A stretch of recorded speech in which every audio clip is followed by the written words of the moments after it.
vlasništvo Šandekovića, Goran Mešetović, ja poziciji broj 5. Napolje iz mašine! Momcija može! Ajmo! Evo trka je puštena Napoleon Bonaparte, pa Emil, tu su i Adrian Warning i Angela Vukona.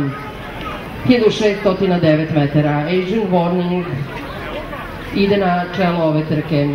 Adrian Warning, pa Napoleon Bonaparte, pa Angela Vukona, pa Emil. Adrian Warning i dalje na čelu ove trke. Na drugoj poziciji Napoleon Bonaparte, pa Angela Vukona i Tika Vujković, pa Emil. Emil sada i Aleksa Šašić ugrožavaju, činjam se, treću poziciju Angele i Tike Vujkovića na čelu i dalje bez promene.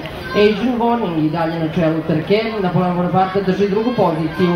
Emil iza njih na trećem mestu, a Angela Vukona gubi svoju poziciju. Kvinado izbija na četvrto mesto, Angela Vukona pada na petu poziciju. Adrian Warning i dalje na čelu trke. Napoleon Bonaparte dodaje Napoleon Bonaparte i Željko Ilić. Dalje oni mogu da ugroze vodeću poziciju Adrian Warning, a Adrian Warning pada na drugu poziciju. Napoleon Bonaparte kreće, Napoleon Bonaparte izbija na čelo, Adrian Warning na drugoj poziciji. Emil je ostao na trećem mestu, a iza njega je Kvinado.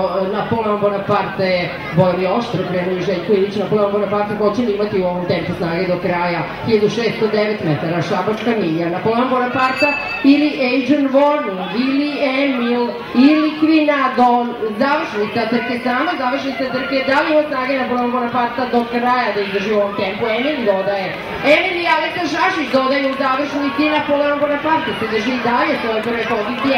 Emil i Aleksa Šašić ili Evan Futbol svoja napada drugu poziciju. Ipak Napoleon Bonaparte